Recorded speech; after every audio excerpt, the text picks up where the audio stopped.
சந்தோஷமா இருக்கீங்களா? சந்தோஷமா இருக்கீங்களா? சரி, சந்தோஷமா இருக்க கரங்களை உயர்த்தி நம்ம அல்லேலூயா சொல்லுவோம்.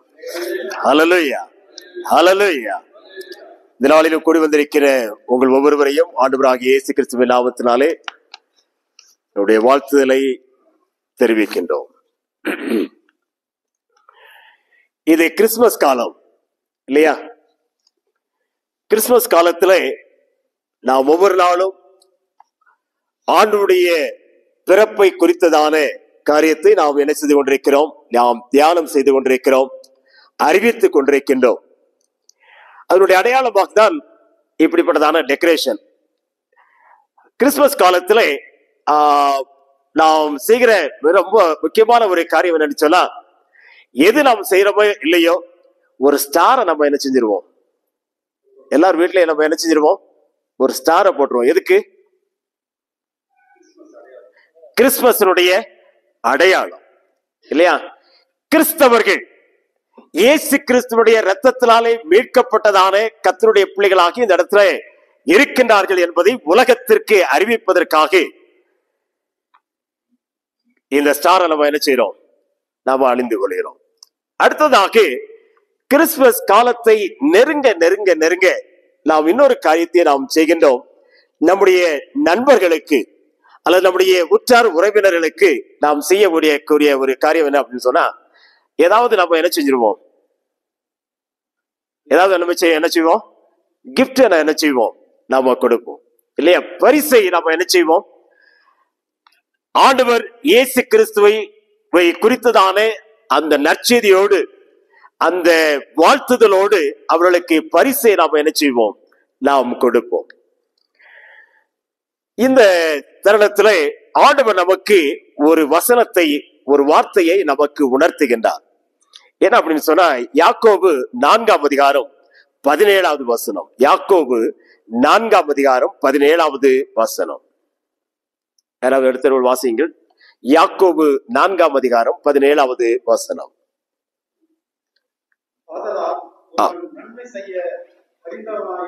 ஒருவன் நன்மை செய்ய அறிந்தவனாயிருந்தும் அதை செய்யாமற் போனால் அது அவனுக்கு அது என்னவா இருக்கும்? பாவமாயிருக்கும் இல்லையா? தவறு செய்தால் பாவம் என்பது அல்ல. ஒருவன் நன்மை செய்ய அறிந்திருந்தும் செய்யலன்னா நமக்கு என்னவாம்? அது பாவமாக இருக்கும் என்று சொல்லி நீதிமொழிகள் புஸ்தகம் 3ஆம் அதிகாரம் 27, 28 வசனங்கள் நமக்கு இவ்வாறு உணர்த்துகிறது.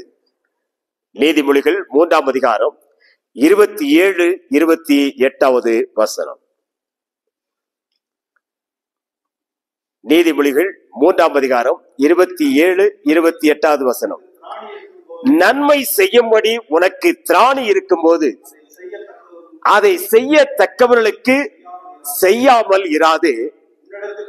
உன்னிடத்தில் பொருள் இருக்கையில் உன் அயலானை நோக்கி நீ போய் திரும்பி வா, நாளைக்கு தருவேன் என்று சொல்லாது. நாளைக்கு தருவேன் என்று என்ன செய்யாது? சொல்லாது. இதெல்லாம் இந்த இப்படிப்பட்ட வேத வசனங்கள் நம்முடைய கண்ணுல அதிகமா என்ன செய்யாது? நம்முடைய கண்ணுல என்ன செய்யாது? படவே படாது. எந்த வசனம் நமக்கு அதிகமா படும் அப்படின்னு சொன்னா, கர்த்தர் உன்னை ஆசீர்வதிப்பார். அப்படி கொஞ்சம் அடுத்த பக்கம் திரும்பணும் அப்படின்னு சொன்னா, கர்த்தர் உன்னை சீயோனிலிருந்து என்ன செய்வார்? அந்த பக்கம் திரும்பணும் அப்படின்னா, கர்த்தர் உன்னை மென்மேலும் என்ன செய்வார்? ஆசீர்வதிப்பார். சரி, இந்த பக்கம் திரும்பிட்டோம் அப்படின்னு சொன்னா அங்க ஒரு வசனம் இருக்கும். என்ன வசனம்? உன்னை வாளாக்காமல் தலையாக்குவேன். இந்த வசனம் எல்லாம் நமக்கு என்ன செய்யும்? கண்ணுல டக்குன்னு என்ன செய்யும்? போடும். ஆனா இந்த வசனம் எல்லாம் என்ன செய்யாது? இந்த வசனம் எல்லாம் என்ன செய்யாது? படவே படாது. டோக்கியோ ஒலிம்பிக், டோக்கியோல ஒலிம்பிக் பந்தயம் என்ன செய்தது?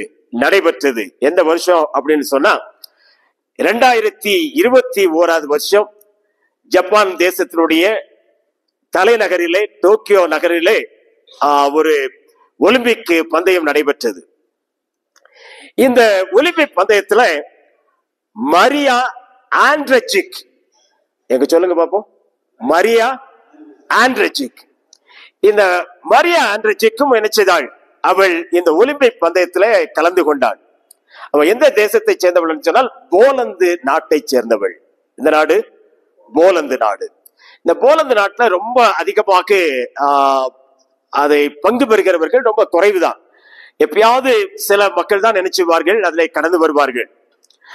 இந்த இந்த மரியா ஆண்ட்ரெஜிக் என்ன செய்தாள் அப்படின்னு சொன்னா, ஈட்டி எறிகின்ற போட்டியில என்ன செய்தாள்? அவள் கலந்து கொண்டாள். ஈட்டி எறிகின்ற போட்டியில அவள் என்ன செய்தாள்? ஈட்டி எறிந்தாள். கடைசியாக அவள் எறிந்த தூரம் 64.61 64.61 மீட்டர் தூரத்துல என்ன செய்தாள்? அவள் எறிந்தாள். அவளுக்கு வெள்ளி பதக்கம் என்ன செய்தது? வெள்ளி பதக்கம் கிடைத்தது. ரொம்ப சந்தோஷம் அவளுக்கு. ஏன்னா ரொம்ப சந்தோஷம். அவள் சந்தோஷத்தோடு தன்னுடைய தாய் நாட்டிற்கு நேராக வெள்ளி பதக்கத்தை அவள் பெற்றுக்கொண்டு ஏர்போர்ட்ல இருந்து என்ன செய்தாள்? அவள் இறங்கினாள். இறங்கின உடனே தன்னுடைய கிராமத்துக்கு நேராக என்ன செய்தாள்? அவள் கடந்து போனாள். எல்லாரும் ரொம்ப சந்தோஷம். அந்த நாடே என்ன செய்தது? நாடே என்ன செய்தது? ரொம்ப சந்தோஷமாக என்னுடைய நாட்டிற்கு வெள்ளி பதக்கத்தை பெற்று தந்த வீரமங்கை என்று சொல்லி என்ன செய்தார்கள்? பாராட்டினார்கள். அவளுடைய கிராமத்துக்கு நேராக கடந்து வருகின்ற பொழுது கிராமத்து மக்கள் எல்லாம் சேர்ந்து என்ன செய்தார்கள்? அவளை தூக்கி வைத்து கொண்டாடி என்ன செய்தார்கள்? மகிழ்ந்தார்கள். என்று சொன்னால் அந்த கிராமத்திற்கே என்ன செய்தால்? பெருமை சேர்த்தவள். கிராமத்திற்கே பெருமை சேர்த்தவள். இப்பொழுது இந்த சந்தோஷத்தை அனுபவித்துக் கொண்டிருக்கின்ற பொழுது போலந்து நாட்டினுடைய ஊடகத்திலே ஒரு செய்தி ஒன்று வந்தது. என்ன செய்தி அப்படின்னு சொன்னா, மலிசா என்கிற 3 வயது குழந்தை அமெரிக்க ஆஸ்பத்திரியிலே மரண தருவாயிலே இருக்கிறது. இந்த மரண தருவாயிலே இருக்கிறதானே இந்த குழந்தையை காப்பாற்றுவதற்கு, அறுவை சிகிச்சை செய்து குழந்தையை காப்பாற்றுவதற்கு 3 கோடி ரூபாய் தேவை என்று சொல்லி ஊடகத்திலே என்ன செய்யப்பட்டது? பத்திரிகைகளே, தொலைக்காட்சிகளிலே என்ன செய்யப்பட்டது? அறிவிக்கப்பட்டது. இந்த மரியா இந்த ஊடக செய்தியை அவள் கேட்டாள். அவள் கேட்டு அவளுக்கு தூக்கமில்லை. அவள் ஒரு காரியத்தை செய்தாள். என்ன அப்படின்னு சொன்னா, தனக்கு கொடுக்கப்பட்டதான இந்த வெள்ளி பதக்கத்தை விற்று இந்த பணத்தை இந்த மலிசாவுக்கு என்ன செய்ய வேண்டும்? அனுப்ப வேண்டும் என்று சொல்லி அவள் தீர்மானித்தாள். ஆகினாலே ஜெப்கா அப்படின்றதான ஒரு கம்பெனி, ஜெப்கா, இந்த ஜெப்கா கம்பெனிகளுக்கு என்ன செய்தால்? இந்த பதக்கத்தை கொடுத்து இதை ஏலம் விட்டு என்ன செய்ய வேண்டும்? தர வேண்டும் என்று கூறினாள். அந்த ஜெப்கா கம்பெனி ரொம்ப ஆச்சரியம். ஏன்னு சொன்னா, வாழ்க்கையிலே எப்பயாவது ஒரு தருணத்துலதான் தங்கப்பதக்கம், வெள்ளிப்பதக்கம், வெண்கல பதக்கம் கிடைக்கும். உன்னுடைய வாழ்நாளிலே இது மிகச்சிறந்ததான ஒரு வெள்ளி பதக்கம், இது ஏன் கொடுக்கிறாய் என்று சொல்லி ஜெப்கா கம்பெனி என்ன செய்தது? கேட்டது. அவள் சொன்னால், மிகச்சிறந்த ஒரு காரியத்திற்காக நான் பயன்படுத்த போகிறேன். அதை ஏலம் போட்டாங்க. கடைசியில ஜெப்கா கம்பெனியே என்ன செய்தது? 1 கோடி ரூபாய்க்கு அந்த வெள்ளி பதக்கத்தை அது வாங்கி கொண்டது. அவள் என்ன செய்தால்? அந்த 1 கோடி ரூபாயை அமெரிக்க தேசத்திலே மருத்துவத்திலே பாதிக்கப்பட்டு அனுமதிக்கப்பட்டிருக்கதான அந்த ஹாஸ்பிட்டலுக்கு இந்த 1 கோடி ரூபாயை என்ன செய்தாள்? அனுப்பினாள். ஜெப்கா கம்பெனி பார்த்துச்சு. என்ன அப்படின்னு சொன்னா, விலை உயர்ந்ததானே, அதாவது அவளுடைய வாழ்க்கைக்கு மொத்தமாக இருக்கிறதானே, அதை என்ன செய்ய வேண்டும்? இதை விற்று விட்டாளே என்று சொல்லி ஜெப்காம் கம்பெனியானது ஒரு அறிவிப்பு கொடுத்தது. இந்த 1 கோடி ரூபாயை நாங்கள் என்ன செய்கின்றோம், நாங்கள் கொடுக்கின்றோம். எங்களுக்கு இப்படிப்பட்ட ஒரு வாய்ப்பை நீங்கள் எங்களுக்கு ஏற்படுத்தி தந்தீர்கள் என்று சொல்லி அந்த பணத்தை மீண்டும் என்ன செய்தார்கள், அனுப்பி அந்த வெள்ளி பதக்கத்தை என்ன செய்து விட்டார்கள், மரியாவுக்கு அதை கொடுத்து விட்டார்கள். இப்பொழுது பத்திரிகையாளர்கள் எல்லாரும் என்ன செய்தாங்க, பத்திரிகைக்காரங்கள் எல்லாரும் வந்தாங்க. வந்து எப்படி உங்களுக்கு இப்படிப்பட்ட ஒரு எண்ணம் வந்தது, எப்படி இப்படிப்பட்டதான ஒரு எண்ணம் வந்தது என்று சொல்லி பத்திரிகைக்காரர்கள் எல்லாம் கேட்கின்ற பொழுது அவள் இவ்வாறு சொன்னாள். 2016 வருஷத்துல ரியோ ஒலிம்பிக் போட்டி நடைபெற்றது. அந்த ரியோ ஒலிம்பிக் போட்டி நடைபெற்ற பொழுது 2 சென்டிமீட்டர் குறைவாக நான் வீசினாலே நான் பதக்கத்தை என்னாலே பெற்றுக்கொள்ள முடியவில்லை. ஆகினாலே பெருங்கையோடு ஏமாற்றத்தோடு என்னுடைய நாட்டிற்கு நேராக நான் கடந்து சென்றேன். இப்பொழுது 2018 ஆண்டு எனக்கு போன் கேன்சர் நடைபெற்றது. Bone cancer. இந்த போன் கேன்சர்னாலே என்னுடைய வாழ்க்கையை அவ்வளவுதான் என்று சொல்லி நான் முடிவுக்கு வந்து விட்டேன். ஆனால் இந்த கேன்சர்ல இருந்து ஆண்டவர் என்ன செய்தார், ஆண்டவர் எனக்கு மீண்டும் ஒரு விடுதலை தந்து என்னை இந்த கேன்சர் ஆபத்திலிருந்து அற்புதமாக என்னை மீட்டெடுத்தார். ஆகினாலே தொடர்ந்து இந்த பயிற்சியை நான் செய்து கொண்டே இருந்தேன். இந்த ஏமாற்றத்திலிருந்து பெரிய விடுதலையை நான் பெற்றுக்கொண்டு மீண்டும் இந்த டோக்கியோ ஒலிம்பிக்ல நான் பங்கு பெற்று இதை நான் பெற்றுக்கொண்டேன். இந்த விளம்பரத்தினுடைய காரியத்தை நான் பார்க்கின்ற பொழுது என்னுடைய வாழ்க்கையிலும் இப்படிப்பட்டதான ஒரு காரியம் நடைபெற்றதல்லவா, என்னுடைய வாழ்க்கையிலும் இப்படிப்பட்டதான ஒரு காரியம் நடைபெற்றதல்லவா. அதே போல 3 வயது குழந்தையாக இருக்கிறதான இந்த மலிசா ஒரு மரியாவாக வரப்போறதான காலம் நிச்சயமாக ஏற்படும். ஆகவேதான் இதை என்ன செய்தேன், இதை தைரியமாக இதை ஏலம் விடுவதற்காக நான் செய்தேன் என்று சொல்லி எல்லாருக்கும் ஒரு பெரிய சந்தோஷம், பெரிய மகிழ்ச்சி அவர்கள் செய்தார்கள்.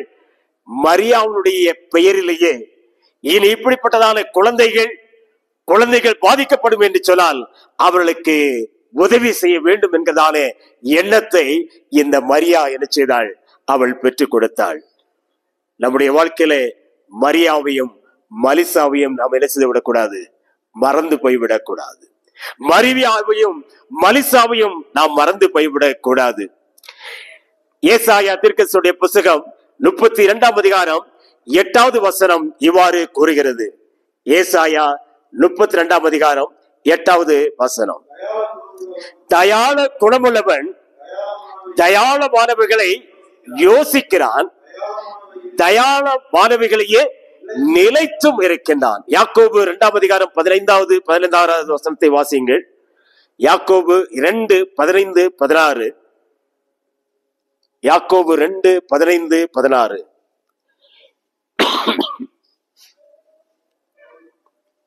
யாக்கோபு 2:15-16. ஒரு சகோதரனாவது சகோதரியாவது வஸ்திரம் இல்லாமலும் அனுதின ஆகாரம் இல்லாமலும் இருக்கும்போது உங்களில் ஒருவன் அவர்களை நோக்கி, நீங்கள் சமாதானத்தோட போங்கள், குளிர் காய்ந்து பசியாருங்கள் என்று சொல்லியும் சரீரத்துக்கு வேண்டியவைகளை அவர்களுக்கு கொடாவிட்டால் பிரயோஜனம் என்ன? நீதிமொழிகள் 21ஆம் அதிகாரம் 13வது வசனத்தையும் வாசிங்கள்.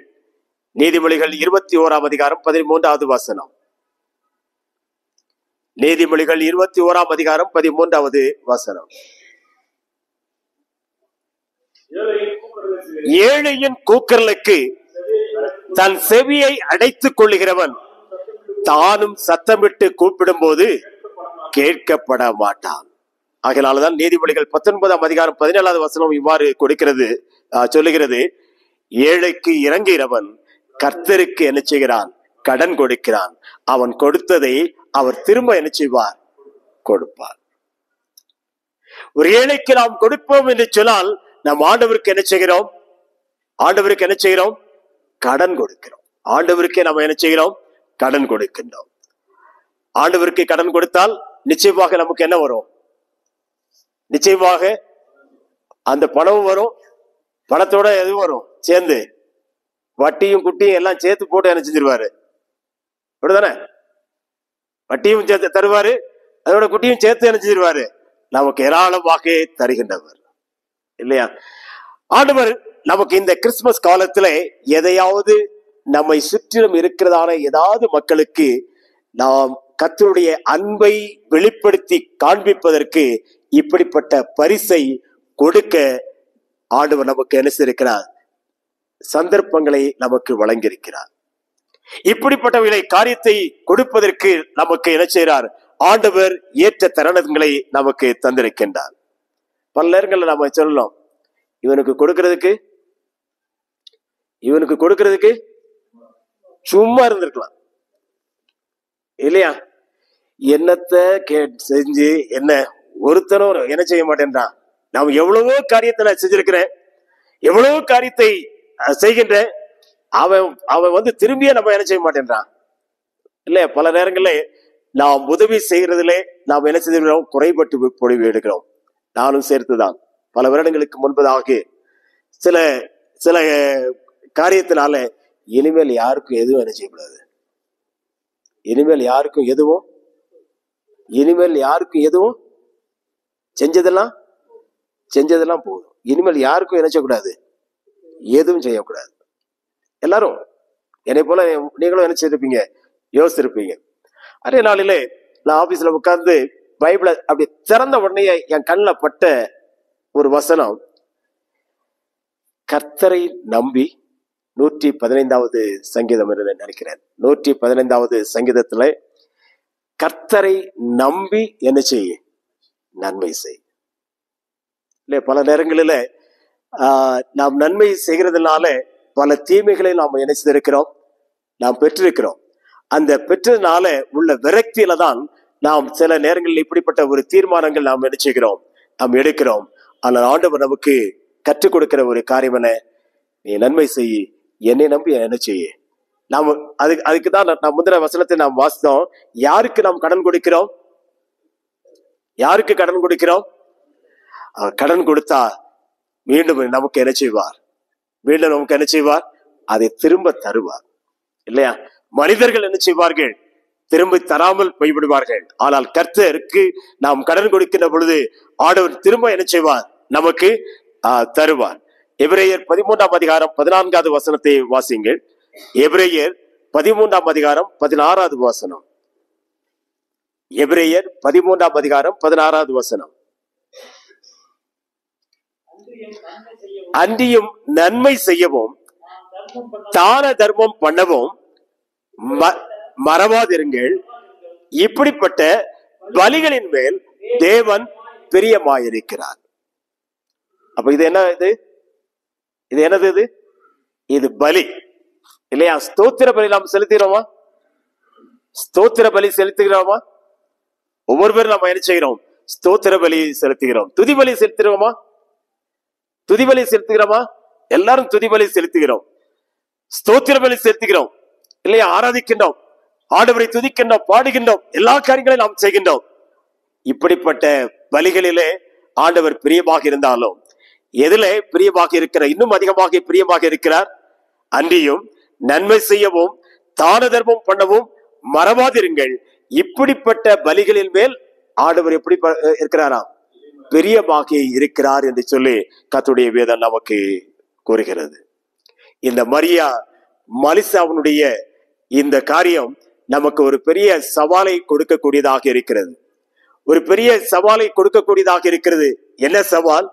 இந்த கிறிஸ்துமஸ் காலத்துல நாம் நம்மை சுற்றிலும் இருக்கிறதான சிலருக்காவது இயேசு கிறிஸ்துனுடைய ஈகையை குறித்து, இயேசு கிறிஸ்துனுடைய ஈகை குறித்து பிதாவானவர் இந்த உலகத்திற்கு அனுப்பி வைத்த ஈகையான இயேசு கிறிஸ்துவை போல கர்த்தருடைய பிள்ளைகளாகி இயேசு கிறிஸ்துவை ஏற்றுக்கொண்டதான கர்த்தருடைய பிள்ளைகள் ஈகையை குறித்து நாம் என்ன செய்ய வேண்டும், நாம் ஜாக்கிரதை உள்ளவனாக இருக்க வேண்டும்.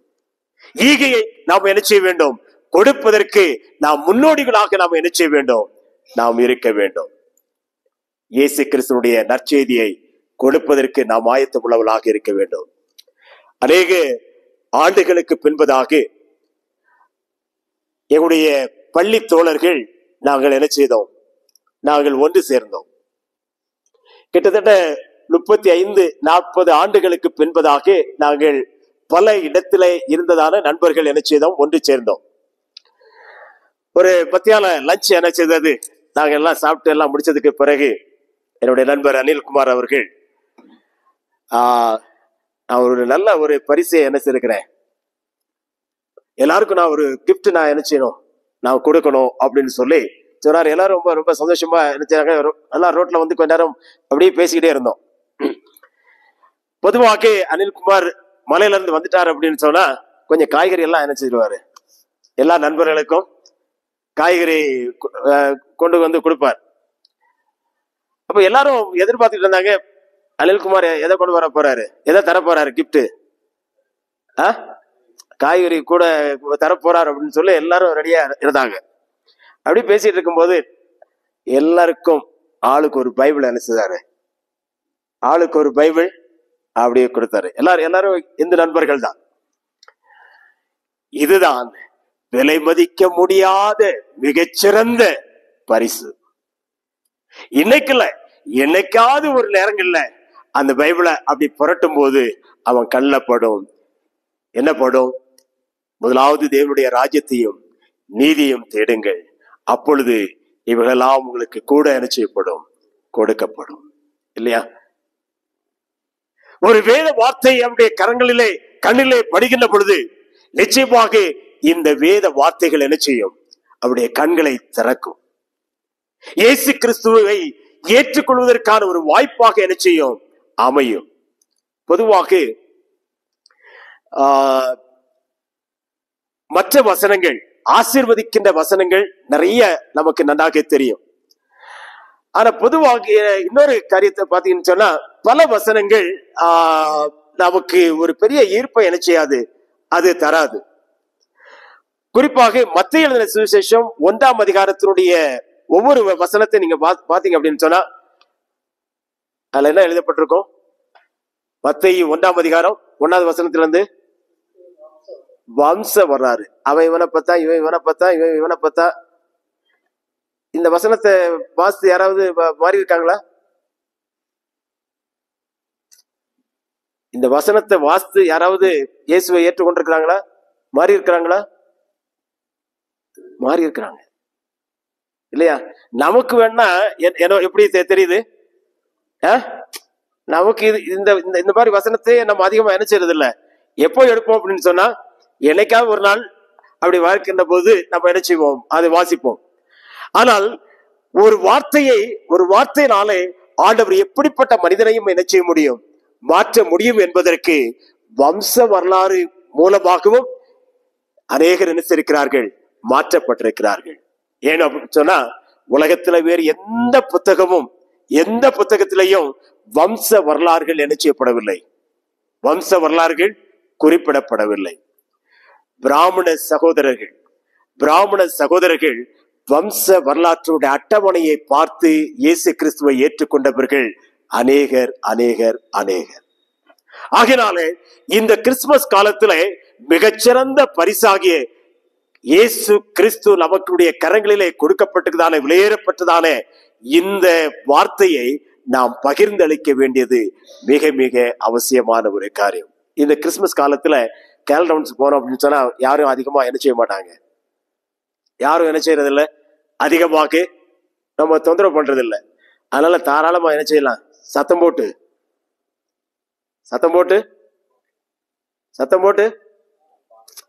நான் ரோடு போட்டா நீங்க கோடு என்ன செய்யணும், நான் ரோடு போட்டா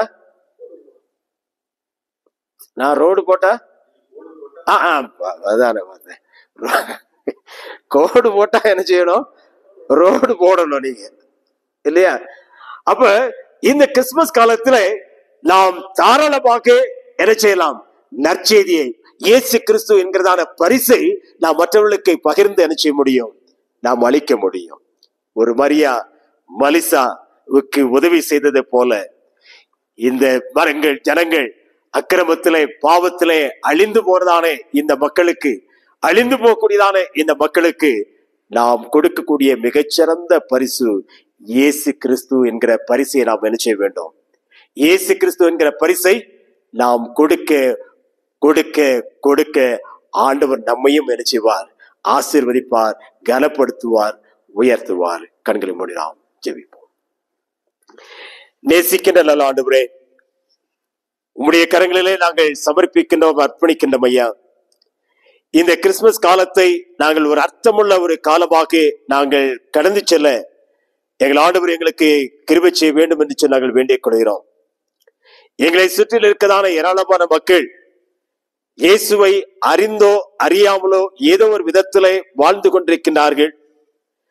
கிறிஸ்து இயேசுவை ஏற்றுக்கொண்டதான கர்த்தருடைய பிள்ளைகளாகிய நாங்கள் இந்த கிறிஸ்துமஸ் காலத்திலே உலகத்திலே மிகச்சிறந்த பரிசாகிய உம்மை நாங்கள் மற்றவர்களுக்கு அளிப்பதற்கு நீர் கிருபை செய்ய வேண்டும் என்று நாங்கள் வேண்டிக் கொள்கிறோம்.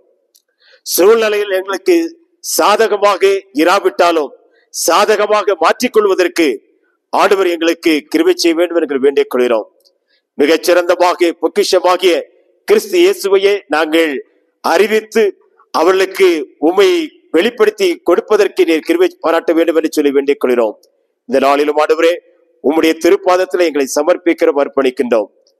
ஆண்டவரே, இந்த மரியா மலிசாவுடைய வாழ்க்கை எங்களுக்கு சவாலை கொடுக்கக்கூடியதாக இருக்கிறது. ஆண்டவரே, தன்னுடைய வாழ்க்கைக்கு மிக மிக சிறந்த அந்தஸ்தை கொடுக்கக்கூடியதான அந்த வெள்ளி பதக்கத்தை ஒரு குழந்தையினுடைய உயிரை காப்பாற்றுவதற்கு அவள் முன் வருவாள் என்று சொன்னால், எல்லா விதமான ஆசீர்வாதங்களையும் பெற்றுக்கொண்ட நாங்கள், உம்மிடத்திலிருந்து நாங்கள் ஏராளமான ஆசீர்வாதங்களை பெற்றுக்கொண்ட நாங்கள் மிகச்சிறந்த பரிசை கொடுக்கக்கூடியவர்களாக மாற்ற வேண்டும் என்று சொல்லி நாங்கள் வேண்டிக் கொள்கிறோம். இப்படிப்பட்ட பலிகளின் மேலே நீ பிரியமாக இருக்கின்றீர் என்று சொல்லி நாங்கள் வேத வசனத்தின் மூலமாக கற்றுக்கொள்ள எங்களுக்கு கிருபை தந்தீர் ஆண்டவரே. நாங்கள் நன்றி சொல்கிறோம். மீண்டும் உடைய பாதத்தில் எங்களை சமர்ப்பிக்கிறோம், அர்ப்பணிக்கிறோம். இயேசுவின் நாமத்தில் ஜெபிக்கிற நல்ல பிதாவே, ஆமென்.